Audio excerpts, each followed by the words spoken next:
안녕하세요. 11월 목요일에 오신 귀한 예배자 여러분, 주님의 이름으로 사랑하고 축복합니다. 비록 아직 대면하여 예배할 수는 없지만 이렇게 랜선으로라도 예배할 수 있도록 허락해 주신 하나님께 감사드립니다. 성령 하나님께서 우리를 하나로 묶어주시고 예배하는 선한 마음을 주시리라 믿습니다. 이 시간 마음 다해서 비록 우리 삶이 여전히 어려움 중에 있고 여전히 혼란스럽지만 가장 좋은 길로 우리를 인도하시는 하나님 아버지께 믿음으로 나아가는 복된 인생, 아름다운 예배자로 이 시간 드려지길 소망합니다. 가능하신 분들은 계신 자리에서 하나님께 먼저 영광의 박수로 찬양하고 나아갔으면 좋겠습니다. 우리 함께 영광의 박수로 찬양하겠습니다. 네, 우리 같이 찬양할게요.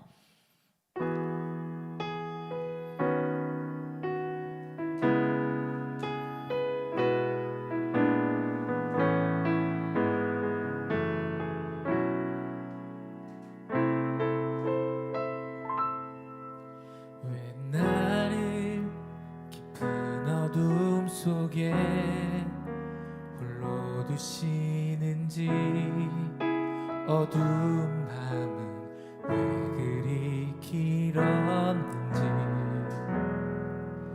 나를 고독하게 나를 낮아지게 세상 어디도 기댈 곳이 없게 하셨네.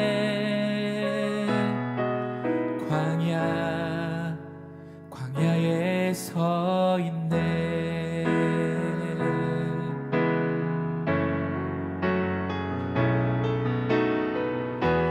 주님만 내 도움이 되시고 주님만 내 빛이 되시는 주님만 내 친구 되시는 광야.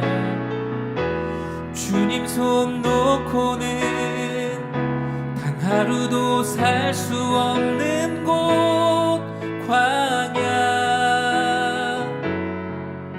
광야에 서 있네.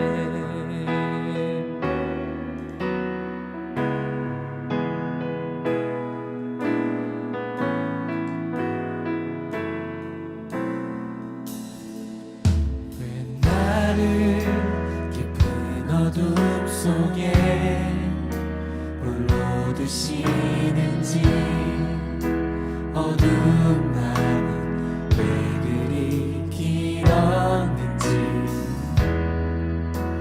나를 고독하게 나를 낮아지게 세상 어디도 기댈 곳이 없게 하셨네.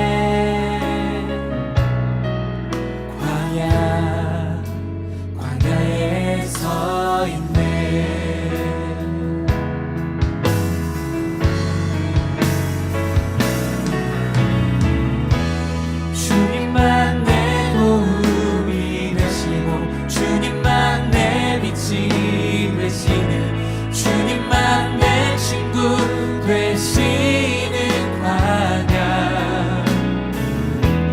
주님 손 놓고는 단 하루도 살 수 없는 곳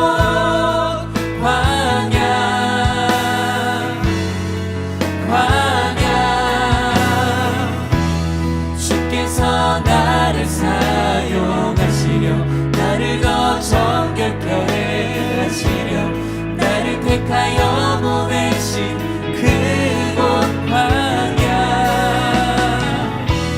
성령이 내 영을 다시 태어나게 하는 곳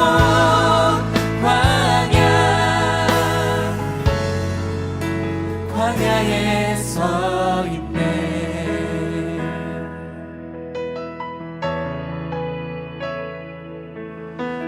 차가 산산이 깨지고 높아지려 했던 내 꿈도 주님 앞에 내어놓고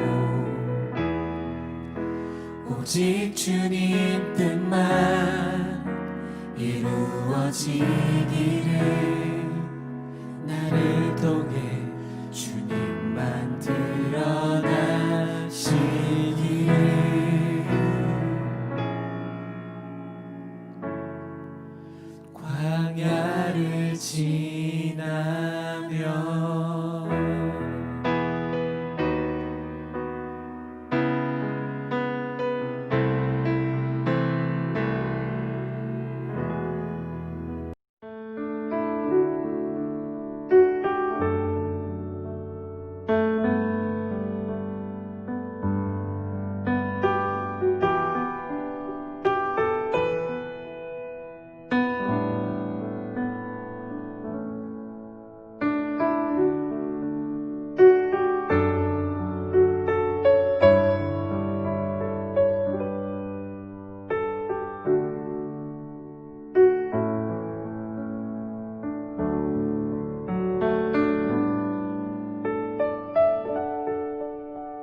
나는 전능하신 아버지 하나님 천지의 창조주를 믿습니다.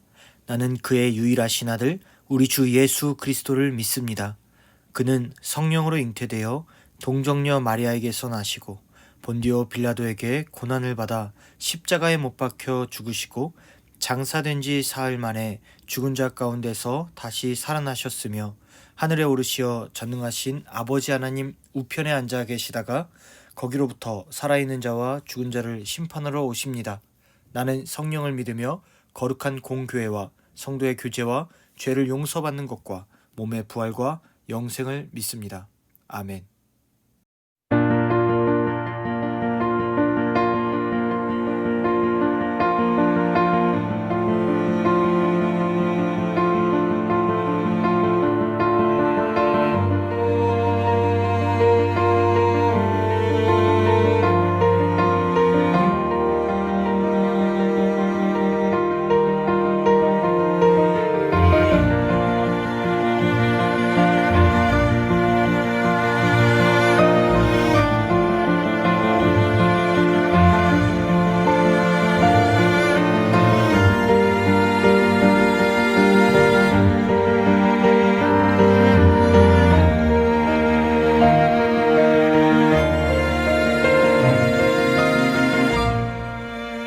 자, 우리 이제 말씀 듣겠습니다.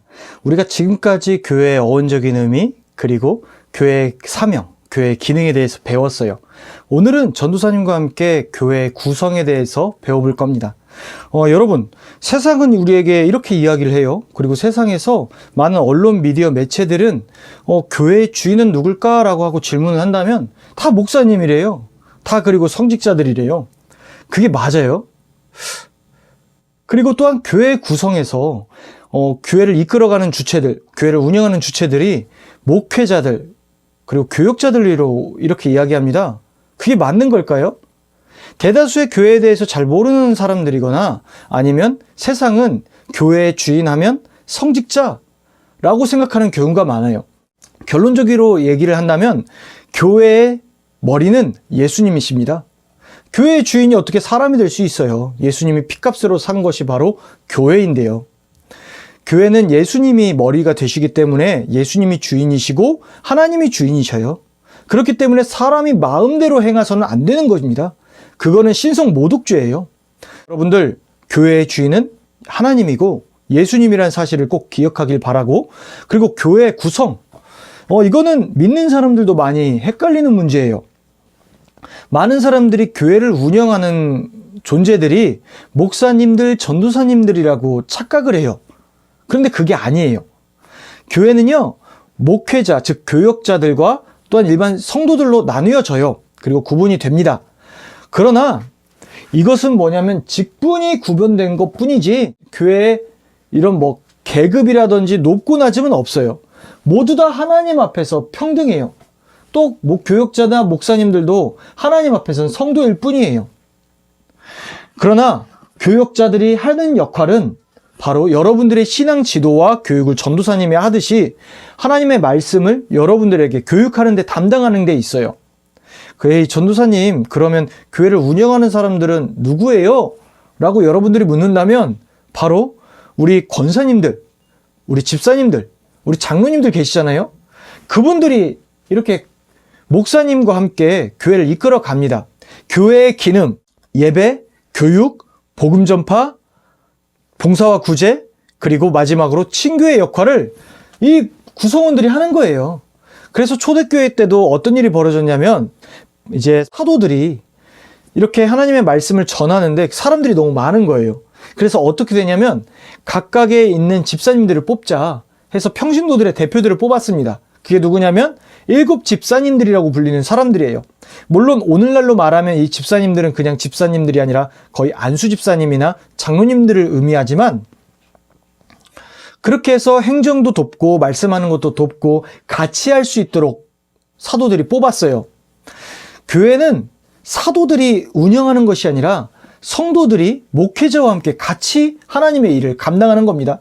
그래서 오늘 본문에 있는 에베소서의 말씀도 우리가 하나님의 교회로, 하나님의 집으로, 신령한 집으로 직책만 다를 뿐이지, 맡겨진 역할만 다를 뿐이지 하나다라고 소개를 하고 있어요. 그런데 세상은 이렇게 얘기를 하지 않죠. 모르죠, 세상은.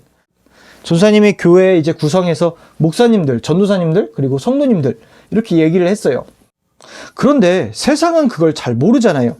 세상은 마치 막 담임 목사님이 모든 권력에 집중된 것처럼 얘기하잖아요. 사실은 그렇지도 않은데.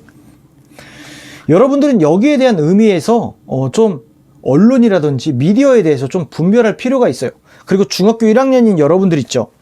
여러분들은 이제 세상을 있는 그대로 받아들이는 것이 아니라 세상에서 말하는 정보 주체에서 이것이 과연 맞는 것인가라는 의심이 필요합니다. 정보 전달을 받는 사람의 입장에서 전도사님이 왜 의심하라 라고 하냐면, 여러분들 나중에 논설 이런 거 배울 거예요. 막 토론 이런 거 배울 거고요. 신문 사설 이런 거 많이 읽으라고 이야기할 거예요. 그러면서 여러분들의 생각을 키우고 거기에 대한 여러분들의 의견을 이야기를 하는 것이 바로 중등부, 고등부 과정의 여러분들 이런 학교 훈련이거든요. 초등학교 때도 많이 했을 거예요. 그것이 왜 여러분들에게 교육을 하냐면, 이건 국가의 권력 구조 때문에 그래요. 국가의 권력 구조에 대해서 전도사님이 이야기를 할게요. 국가는요, 국가, 시민단체, 그리고 기업, 이 세 가지의 힘의 구조로 나눠져요. 이 세 개가 힘이 동등하고 이 권력이 어느 한쪽으로 치우치지 않아야 건강한 국가가 됩니다. 전도사님이 왜 그런지 이야기를 해줄게요. 기업의 목적은 바로 이윤을 추구하는 것이 목적이에요. 시민단체의 목적은 시민의 이익을 추구하는 것이 목적이죠. 국가의 목적은 나라를 법으로서 잘 다스리고, 그리고 혼돈과 무질서가 없도록 인도하는 것이 바로 국가예요. 이렇게 세 가지의 역할이 구분되어 있는데, 예를 들면 만약에 국가, 기업이 그 힘이 거대해지면 어떻게 될까요? 여러분들도 너무나 잘 알듯이 빈부격차가 벌어지는 거예요.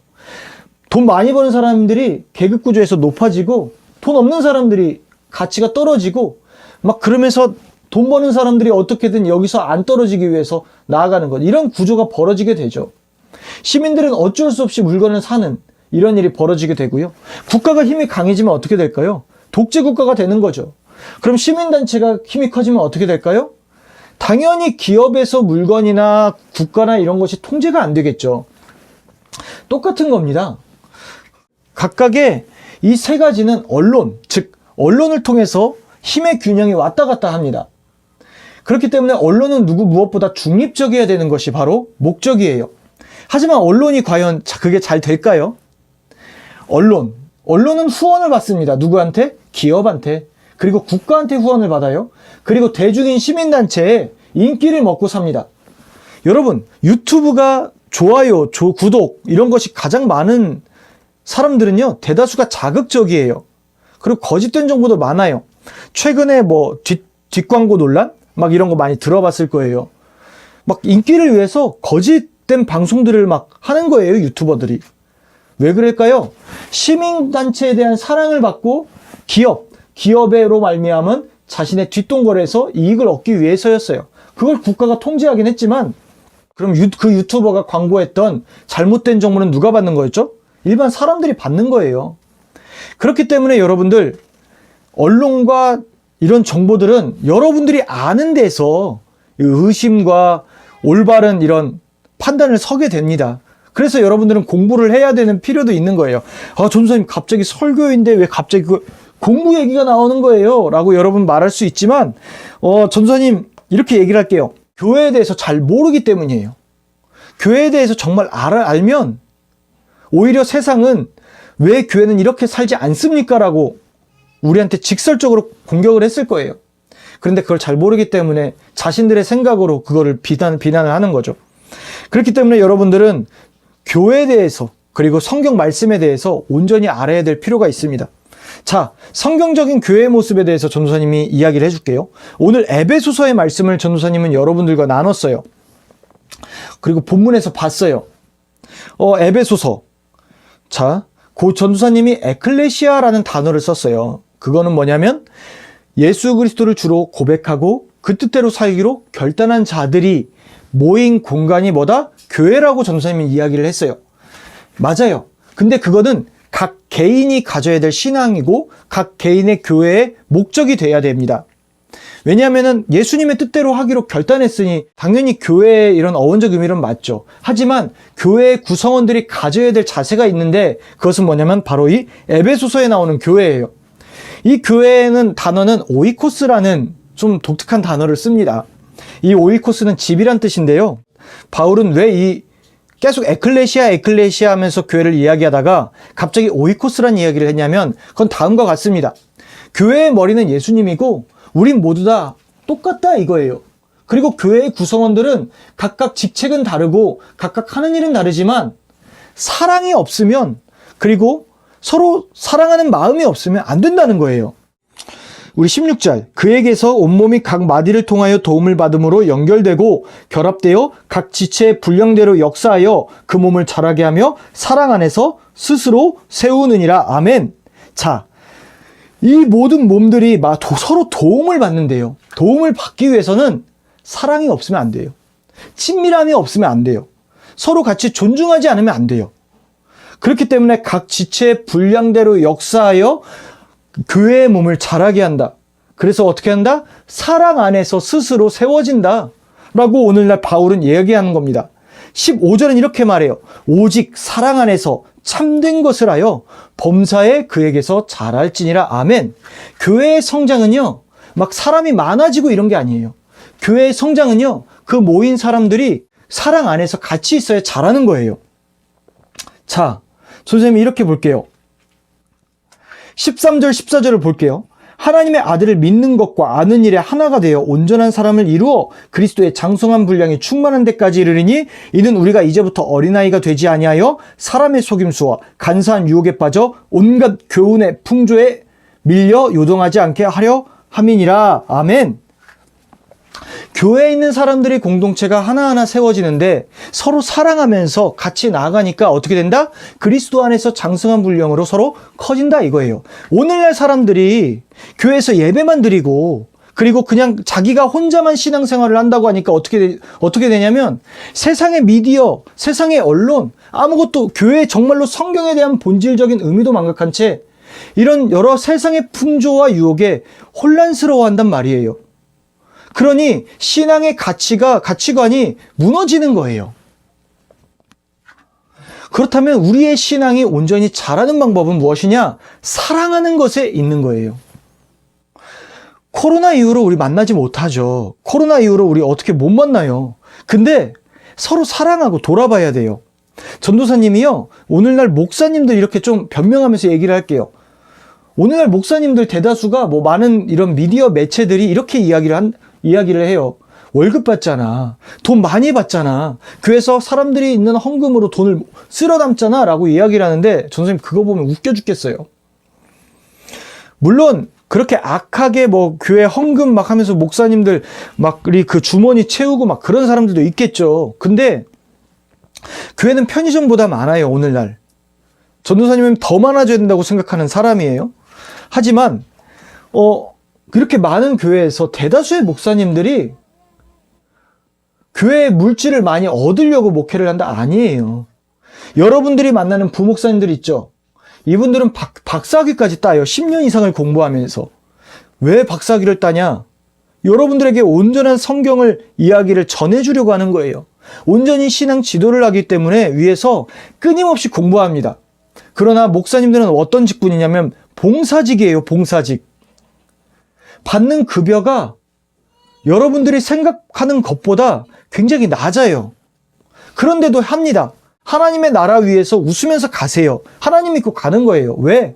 하나님이 그렇게 세우셨으니까.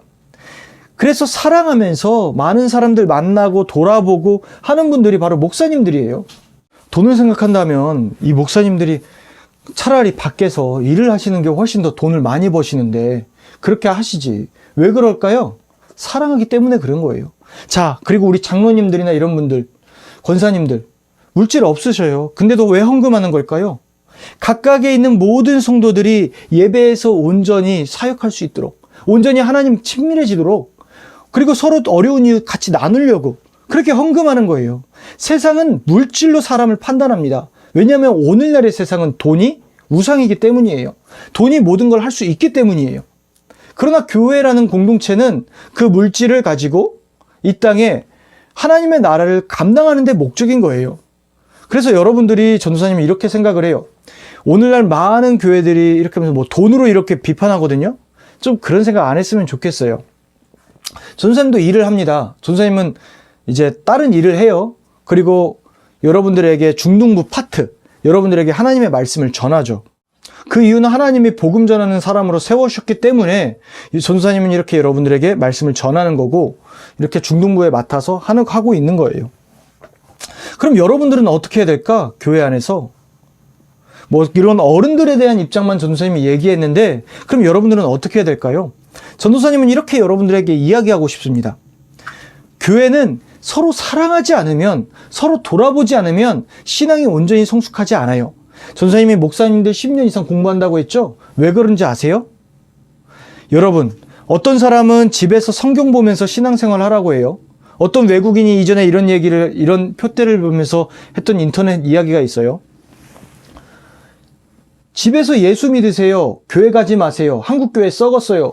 막 하는 이런 팻말 들고 돌아다니면서 많은 언론 미디어 매체들은 이 사람이 정말로 참된 그리스도인이다, 복음을 전하는 사람이다 라고 환호성을 쳤지만 전도사님 보고 웃었어요. 성경은요, 여러분 5,000년, 6,000년, 7,000년 전 막 그 많은 사람들이 썼던 책이에요. 그때 당시의 시대와 문화를 알지 못하면 성경은 알 수가 없어요. 그래서 교역자들이 있는 거예요. 목사님들이 있는 거고요. 신학교가 있는 거예요. 성경의 본래 의미를 가지고 이것을 여러분들에게 전해야 되니까, 하나님의 사랑을 전해야 되니까. 혼자 성경을 읽는다? 큐티식으로는 이해할 수 있지만 본래적으로 이해할 수는 없습니다. 큐티식은 뭐냐면 내가 이 성경을 보고 느낀 점, 그냥 마음에 드는 점, 이게 큐티식이고요. 성경의 본래적 의미를 이야기한다는 것은 성경의 당시에 있는 역사적인 배경과 그리고 그 쓰여진 본래의 의미를 파악해서 이야기하는 거예요. 그것을 여러분들 오늘날 실생활에 적용하는 것이 바로 설교입니다. 그렇기 때문에 혼자선 신앙생활 할 수 없어요. 전도사님은 여러분들한테 이렇게 이야기를 할게요. 중등부에 되고 고등부에 들어왔잖아요. 여러분들은 혼자서 신앙생활 할 수 없습니다. 여러분들은 친교와 교제를 통해서 하나님의 사랑을 같이 연합해야 돼요. 때론 막 밉기도 하고 때론 싫기도 해야 돼요, 옆 사람이. 그런데 사랑하기 위해서 애써야 돼요. 왜냐하면 교회의 머리가 예수님이니까. 교회는 세상과 달라서 내 마음에 안 들면 안 보는 그런 게 아니에요. 전도사님도요, 이렇게 신앙생활하고 사역자가 되잖아요. 전도사님 뭐 평생 뭐 마음에 드는 사람이 있을까요? 맞는 사람도 있고 안 맞는 사람도 있겠죠. 전도사님은 참고로 성격이 양약강강입니다. 약한 사람한테 되게 약하고요, 강한 사람한테 되게 강해요. 멋있는 말 같지만 나쁜 말로 따지면 전도사님한테 잘해주는 사람한테는 굉장히 이렇게 머리 숙이고, 전도사님한테 강하고 세게 나가고 못되게 구는 사람한테는 굉장히 못되게 구는 게 바로 전도사님이에요. 성격이 괴팍한 거죠. 그런데도 불구하고 전도사님한테 뭐 세게 나가고 밉게 나가고 화를 내도 교역자이기 때문이가 아니라 내가 예수님을 믿는 사람이기 때문에 머리를 숙이려고 합니다. 이게 교회 내에서 첫 번째 우리가 해야 될 자세인 거예요. 교회는 세상이랑 달라요. 내가 저 사람 밉다고 안 만나고 그런 것이 아니라 미워도 예수님 바라보면서 저 사람을 사랑하기 위해 나아가는 거예요. 그리고 또 두 번째예요. 이제 여러분들 셀 편성되면서 선생님들이 여러분들에게 전화할 거예요. 또 때때로는 안부도 물을 거예요. 그럼 여러분들 마음 가운데 어떤 사람들은 좋은 친구들도 있지만 전도사님 너무 부담돼요 하는 친구들도 있을 거예요. 그런데 전도사님은 이렇게 부탁하고 싶어요. 하나님께서 예수님의 몸으로 이 땅에 오셨잖아요. 신이 인간의 몸을 입고 오셨다는 것은 인간과 소통하기 위해서 오신 거예요. 부담되더라도 좀 내려놓고 좀 그 사랑을 같이 나누고 교제하지 않을래요? 너무 부담되는데요. 근데 마음이 잘 안 돼요 하는 친구들도 있을 거예요. 그러면 그냥 솔직하게 선생님들한테 얘기해주고 한 달에 한 번, 두 달에 한 번 정도 이렇게 전화하면 따뜻하게 맞아주세요. 여러분 해치려고 하는 것도 아니고요. 여러분 교회 안 나간다고 혼내는 것도 아니고요. 그냥 여러분들이 신앙생활에 있어서 하나님의 사랑을 잘 누리고 있는지 누리지 못하는지 점검하고 만약에 여러분들이 기도 제목이나 아픈 게 있다면 그거 품고 기도하려고 전화하는 거예요. 여러분들이 지금 해야 될 수 있는 최소한의 친교는 바로 이런 선생님들이나 친구들과의 연락에서 친밀하게, 기쁘게 이렇게 다가가는 겁니다. 우리 마음과 감정이 아니라 누구 때문에? 예수님 때문에. 그렇게 나아가는 거예요. 오이코스, 즉 다시 말해서 에베소서에 나온 이 교회의 구성에 대해서 전도사님은 이야기했습니다. 전도사님도 여러분도 똑같아요. 전도사님은 하나님 앞에 중등부 전도사로서 여러분들의 신앙 지도 및 교육을 담당하는 사명을 맡은 거고요. 여러분들은 지금 중등부 학생으로 땅을 품고 기도하고 비전을 가지고 이 땅을 향해 나아가는 거예요. 꿈을 꾸는 거예요. 그리고 하나님의 사랑을 충분히 누리고 하나님을 아는 것이 여러분들의 사명입니다. 전도사님은 여러분들에게 오늘 이것을 부탁할게요. 우리 함께 사랑합시다. 이 에베소서에 나오는 오이코스, 교회란 단어처럼 우리 함께 진짜 거룩하게 서로 사랑함으로써 우리 하나님께 나아갑시다. 그리고 친밀해집시다. 그렇게 해서 좀 어떤 친구들이 와도 마음에 상처 입고 힘들고 혹시 사춘기 시절에 방황하는 친구들이 우리 교회 오면은 행복해질 수 있도록 우리 그런 행복의 하나님의 공간으로 만들지 않을래요? 선생님들이 여러분들을 도울 거고요. 전도사님도 여러분들을 도울 거예요. 함께 예수님의 사랑 안에서 온전히 세워갑시다. 교회의 구성 우리 함께 나눴고요. 우리 같이 기도하겠습니다. 하나님, 우리가 더욱더 친밀해지길 원합니다. 지금은 얼굴도 볼 수 없지만 함께 사랑하고 싶어요.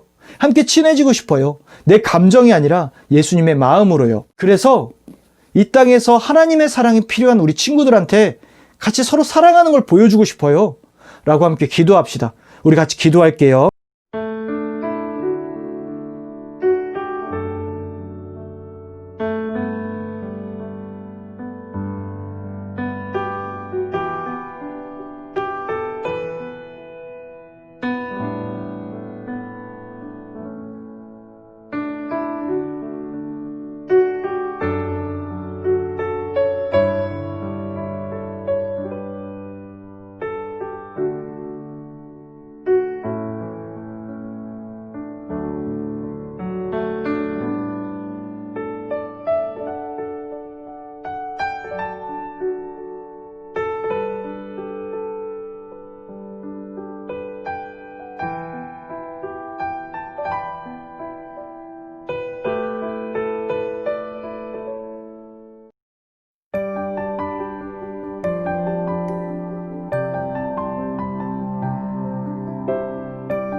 하늘에 계신 우리 아버지, 아버지의 이름을 거룩하게 하시며 아버지의 나라가 오게 하시며 아버지의 뜻이 하늘에서와 같이 땅에서도 이루어지게 하소서.